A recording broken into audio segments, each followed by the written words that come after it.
Yeah. Hard. Yeah.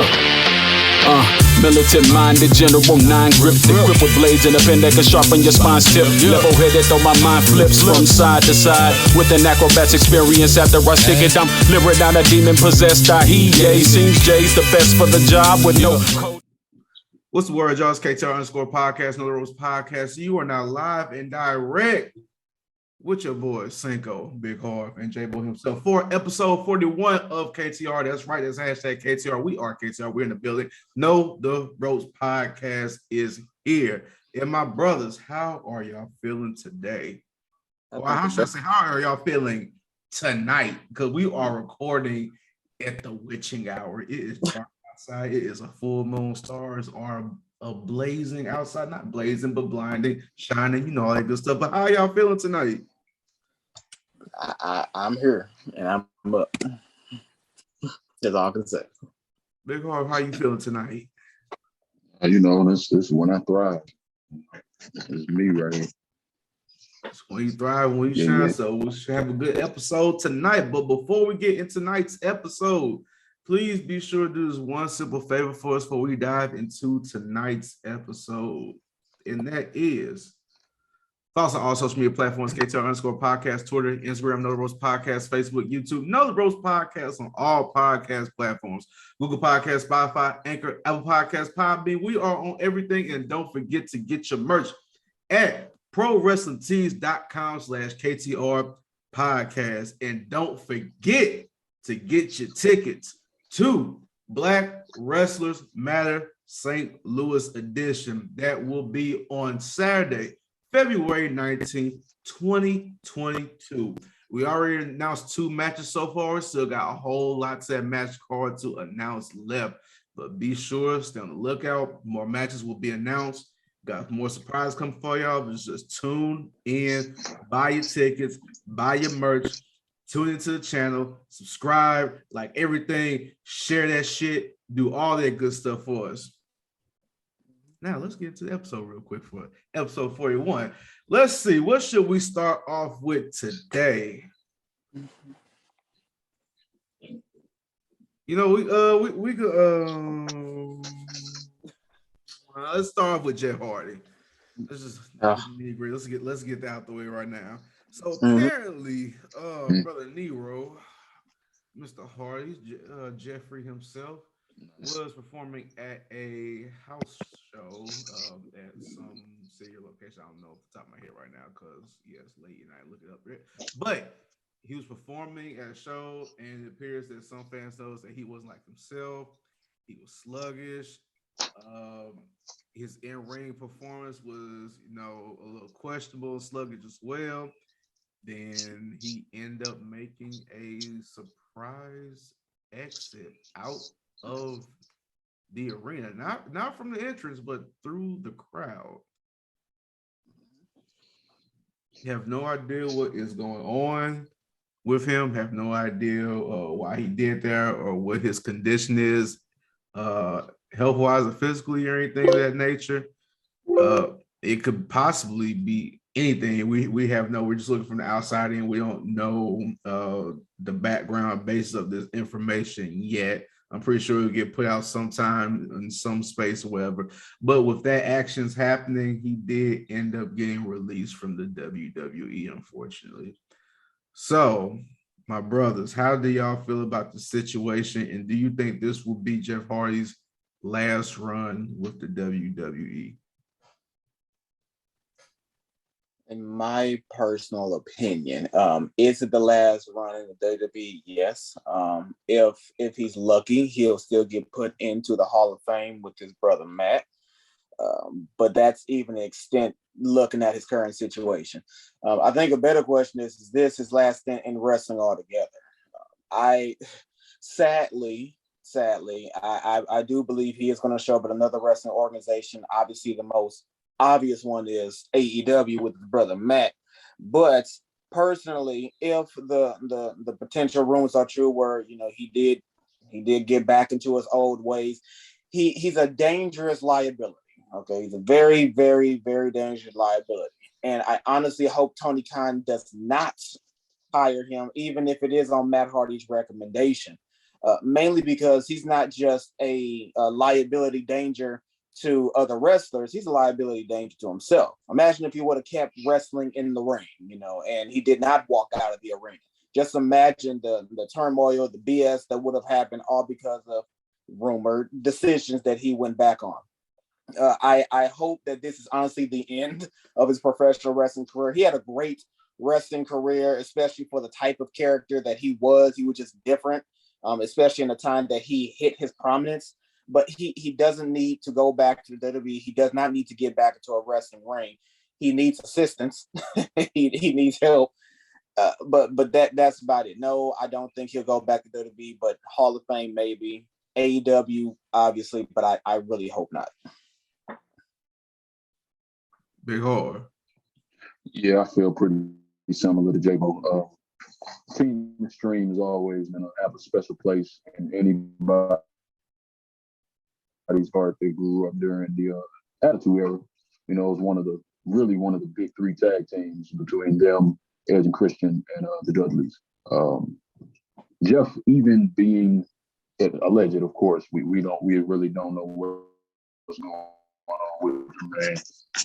Even being at his age and having his body broken down because of years of prior abuse, Jeff could still hold together a match, at least average. You know what I mean? Like he was never terrible. There's people that they hire now that get in the ring that are still like leagues below current Jeff Hardy. Even with that being said, he is, even if the rumors aren't true about him going back and being abusive as far as drugs and alcohol and things like that, he is at the point in his career where he needs to hang it up. He doesn't need to wrestle anywhere.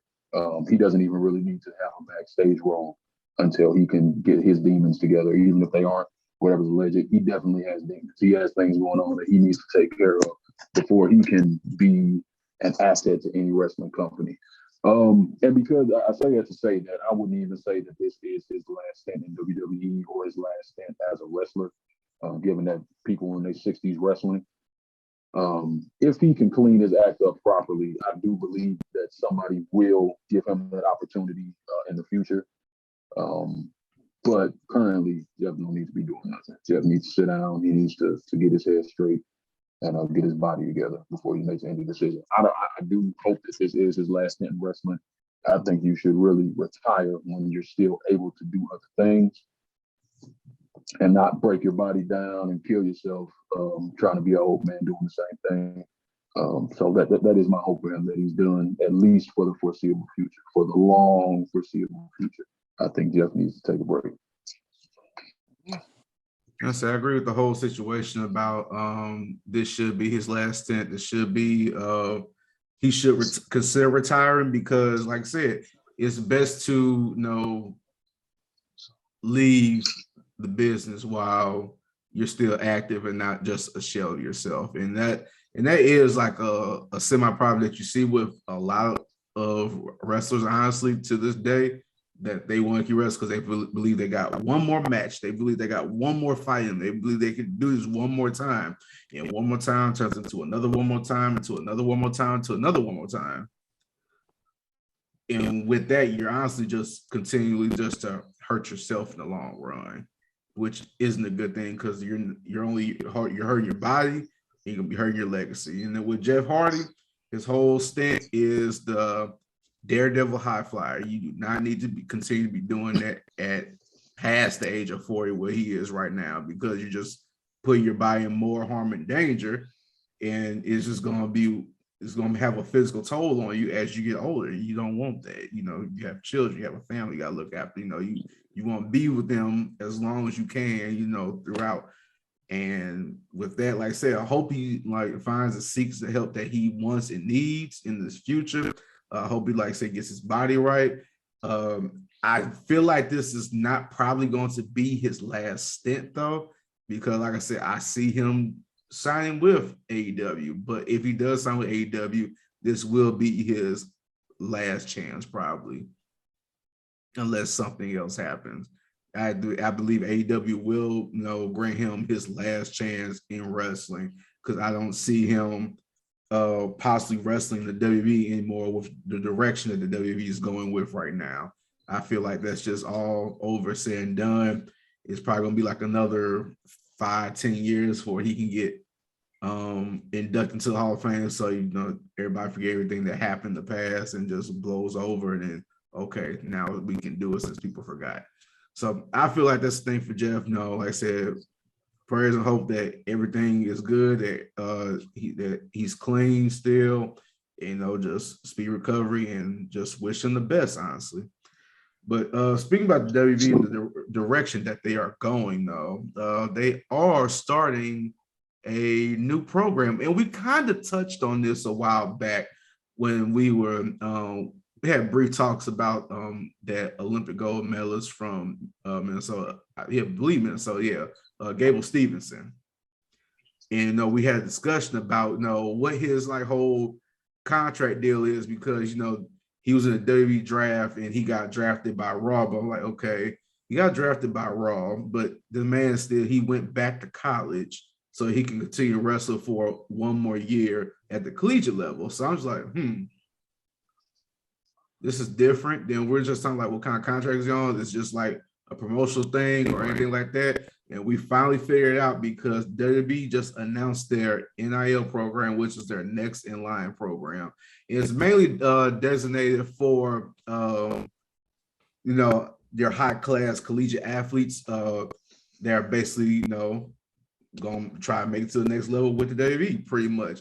The NIL has really just started this year because the whole thing with finally making student athletes eligible to make money off their name and likeness, and that's pretty much what that's branding off of currently right now. So we see it's like I believe 12 to 15 Division I prospects from different colleges, from football, basketball, even cheerleaders, pretty much are getting this opportunity to do this next in line program with the WWE. And with that, is you can really have a lot of opinions on that, pretty much, because on the one side, when it comes to collegiate athletes transitioning to the WWE, like we've seen it happen before, and it's also been successful on some terms as well for them.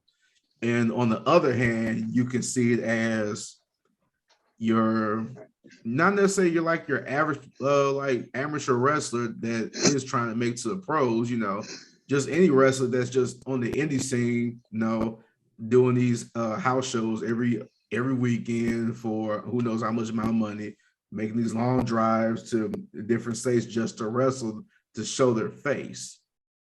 And some of them probably feel like they're getting cheated out of an opportunity because they didn't go to college and get on a D1 program, whatever it is, to get the opportunity to even have a chance to get trained by the best of the best within the WWE Performance Center to get to that next level. So how do you feel overall about this next in line program that the WWE has? What do you think, Harv? I'm finna pour a big ass bottle of haterade all over that whole program. All right. It makes no sense.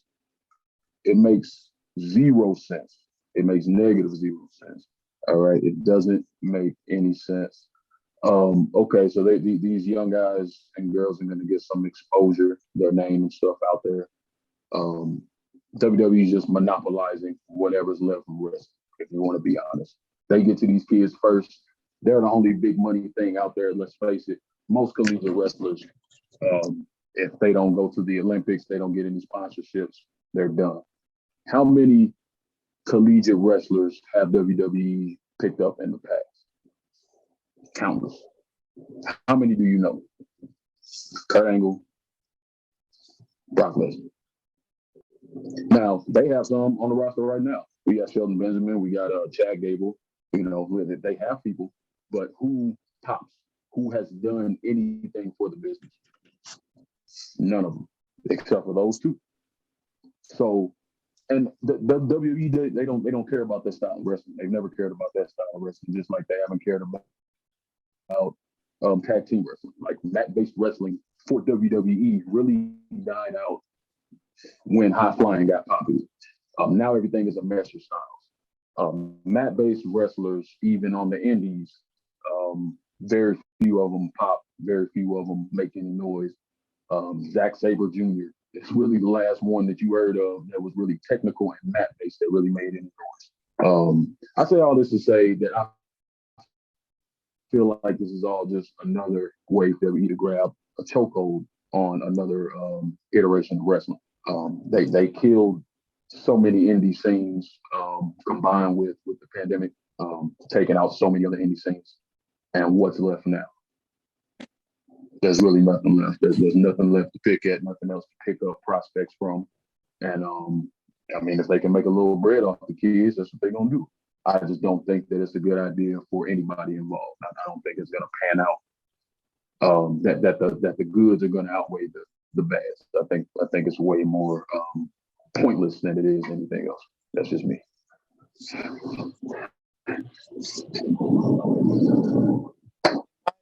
And I try to see the positives in it. I don't agree with the NIL program personally, but the positive that comes out of it, especially from what we've seen in WWE so far, is that this is starting to save independent wrestling. What I mean by that is when you look at the WWE over the past 2 years, you see independent guys and girls come up to the WWE trying to, of course, make it big, show off their talents to the world. And what does the WWE do? They take them, they try to change them into their own image. Doesn't work. They end up chewing them up and spitting them right back out. And so now they go back into the indie scenes trying to rebuild what they had before. Luckily, they have some type of exposure now, but of course, in the WWE, there were nothing. So WWE, they were taking all these independent wrestlers and pretty much like doing nothing with them and destroying their wrestling career. Well, now that they're focusing on these, young collegiate wrestlers or athletes, even in this now, these independent wrestlers don't go to this main stage and get their careers all discombobulated. Now they just focus on these athletes and that's it. We got companies like AEW. We see organizations like CZW on the rise and other main organizations that's taking these independent wrestlers, starting to get a little bit more money and paying them their just dues, and we still have good access to them. Of course, the success, sort of like back to what Harv said, the success of having an athlete as a wrestler and have them make noise in the WWE is very minimum chance for it to happen. This is an opportunity for WWE to control the type of athletes they're getting in. They do not have to form the opinion of the fan because we know the independent wrestlers that go in. We know what they can do. We know what to expect. And if we don't get that, we're going to be upset. But with these young, athletes, we don't know what they can do. We don't know what they can bring. So we already have to go into it with a blank slate, which gives WWE that control again. So I guess in that sense, that's a good thing. But if you're looking for good in-ring style wrestling like we did back with the original Black and Gold NXT brand, this program is just another definition of it's not going to happen. Period. But that's what I think. And I think a number of things you just touched on, J-Bo, really goes into count with what I'm about to say.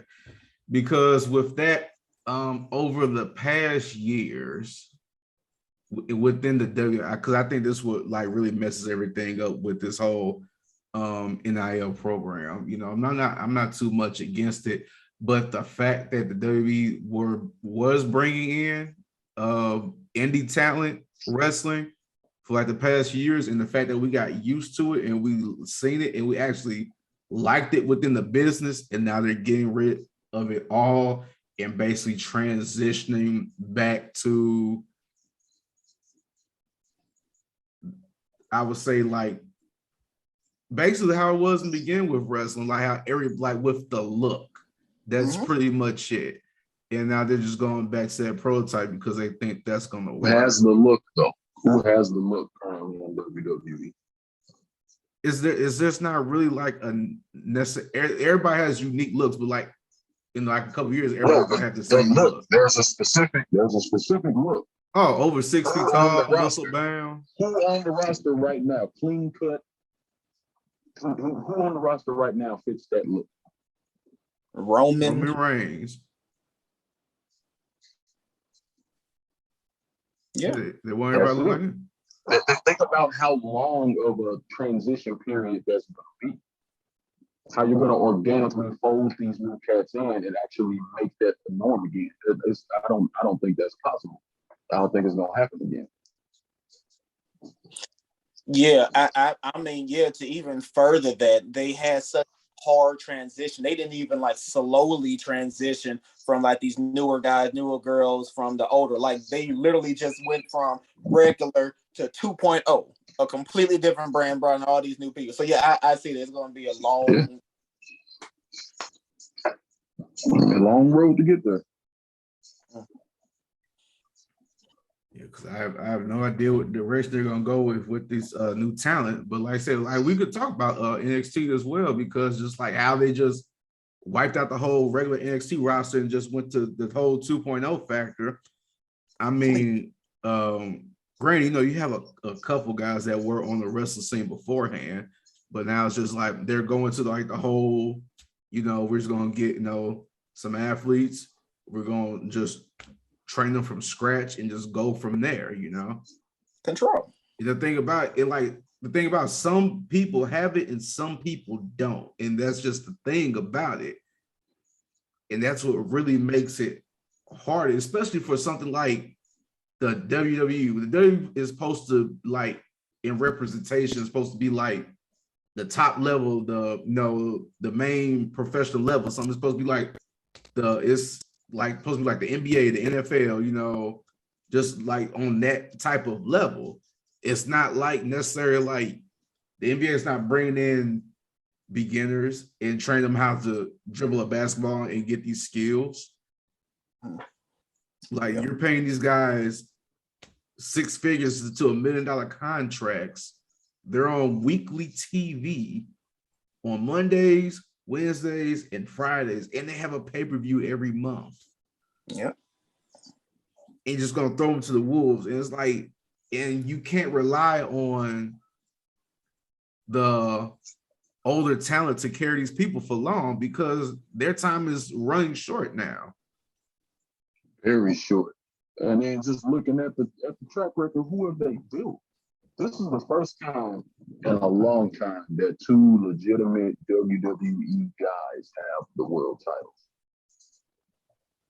First time in a long time. Roman Reigns and Big E. Big E is all WWE from nitty to the gritty. But think about everybody else that they got that could possibly take that time. That's kind of like the point. I don't get how they can do that transition when their track record of the past, the whole John Cena era. John Cena's been going almost 5 years, and they still haven't built anybody but Roman Reigns. Like WWE, I don't think knows how to make stars anymore. I just don't think that they can do that on their own. And look who Roman Reigns is in a feud with right now. Yeah. Like look at all his athletes they brought up. He got 6 of them left. Like you really look at all the feuds that Roman Reigns has had with his title. Decimated everybody. Right. Yeah, think about it, it's like, okay, he had it against his cousin, with one of the Usos. Daniel Bryan is not there anymore. Edge, well done. Hall of Famer. They threw in Cesaro randomly, but I mean that was a different story. He should have, He's never been able to win the title. Exactly. And now we're on Brock Lesnar, which is going to be a feud all the way until WrestleMania. Yeah. Oh yeah, I forgot John Cena too as well. But that was still a one-shot thing, of which they did at one of their big fours at SummerSlam, which again still didn't build any guys. And then there's the rumor of Dwayne coming in for WrestleMania. So once again, they're relying back on these old guys. So there's nothing. Exactly. Who do they have? They don't have anybody. The main event pool used to be so thick, man. It's ridiculous. You had 5 to 8 legit challenges for one title. And then the mid-card titles matter. Cats who held the mid-card titles were ex-main eventers. They were like guardians. You know what I mean? Like you had to get past them to be a superstar, to be at that top. don't have that no more. They don't have anybody in those positions. They really don't. And to be honest, AEW is drifting into their territory a little too early. They're still good because they're new, they're still learning, and they put out exciting product because they're new. But they are copying a lot of things that could be their downfall, to be honest with you. Their roster's way too big. They don't have enough TV airtime for everybody. And they got a lot of people just sitting around too. And it's unfortunate that most of their stars are taken from WWE, so it looks like they were already built by WWE, even though they're pretty much just lifetime indie guys. It paints that picture. It makes them look like they're just snatching up who comes. But then so many people that they snatched up before just fall to the wayside for the new people that they snatched up. So they're falling into the same category. They're just exciting because they're new and they have some people that we haven't seen in a while, you know. Yeah, that's true too. I get, but like, can you like somewhat blame them for signing with AEW? Shoot, when you see that money and you miss that Absolutely money, you're gonna not. sign I a just contract. think AEW. I just think they need to change how they're introducing people. I think they need to go back and watch more of the Attitude Era wrestling when the rosters were still. I feel like he just clicked his earpiece and just cut himself off. But anyway, yeah. So like I said, talking about that, and also with the NXT brand too as well. How do you feel like the future NXT is going to go? You know, with everything with the transition from NXT to 2.0. I feel that NXT 2.0 will not be on television for their foreseeable future. I believe NXT 2.0 will inevitably go back to being like just a developmental ground, because now, your fans, they're not watching it for wrestling anymore. Now we're just watching it just to see, well, it's just wrestling, it's what's available, and B, you just want to see who potentially could be next. You're not watching it for the same reasons. So I feel that eventually it's just going to go back to another FCW or Ohio Valley Wrestling, another development territory for the WWE. Yeah, they're not going to have TV time with it too much longer, I don't think. No. They took away most of the reason that people tuned in. Yeah, when it was actually a brand. They were good for passing the torch. That's something else that wrestling doesn't do too much anymore. NXT was good for passing the torch to somebody that was worthy, somebody they had worked on getting old. They were sure would be able to hold that title and build that brand even more over that time that they held it. Like, that's not what it is anymore. So yeah, I don't think they're gonna be on TV, on live TV much longer. True. All right, so all this basically come together. So does this mean this is the end of WWE tryouts, possibly? And also, do you think if you are an independent wrestler, should you just give up on your dream of making it to the WWE? So no. So two things. Will there be no longer tryouts? Oh no, there's going to be tryouts. There's definitely going to be tryouts, but it's not going to be geared towards the independent wrestler type scene. I believe, if anything, the WWE has made clear these last few months was that if you're an independent wrestler and you don't fit the mold of what we're looking for in like these young, built, tall athletes, then you're just not going to get picked. However, the professional wrestling world in 2022 is way different than it was 10 years ago. There's way more opportunities for wrestlers to, still get worldwide exposure and to make good money. And I'm not even talking about AEW. I'm talking about international work. I'm talking about local work. Heck, New Japan just brought, a US version over in California that you can watch. New Japan Pro Wrestling Strong. So there's areas where, heck, if WWE doesn't work out, you can still, bring in a good few dollars and make a good name for yourself, even if it is just independent world. But yeah, with the WWE, what they're looking for, it may not be for the independent wrestlers, but it's still stuff out there.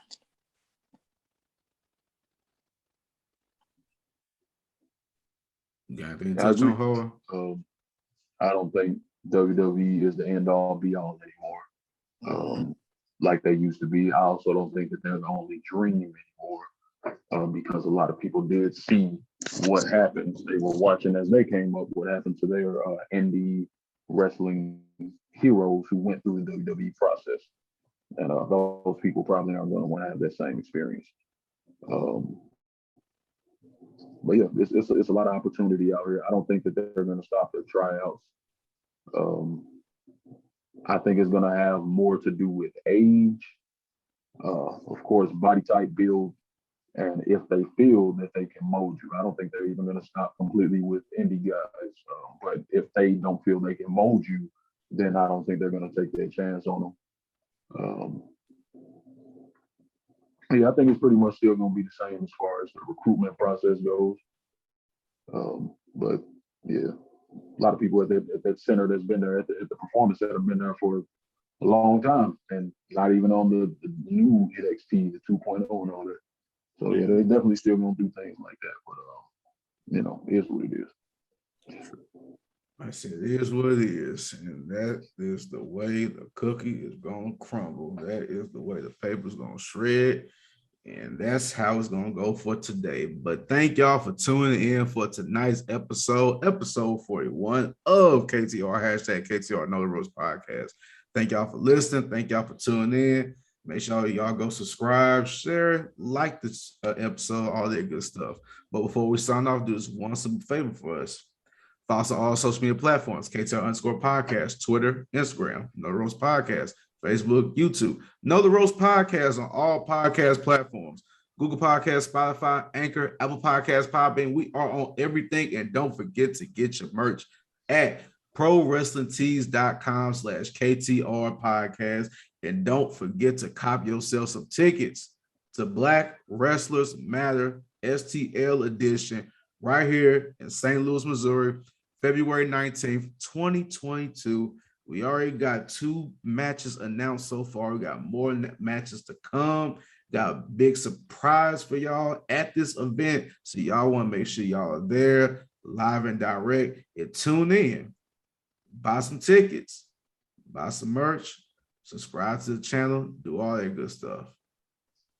But like I said, this is episode 41, KTR, hashtag KTR, Know the Ropes Podcast, and we are out. What should they do, Big Harv? Like the damn channel, buy the damn shirts, get some damn tickets, pump them goddamn numbers. Yeah. I'm about to go to bed.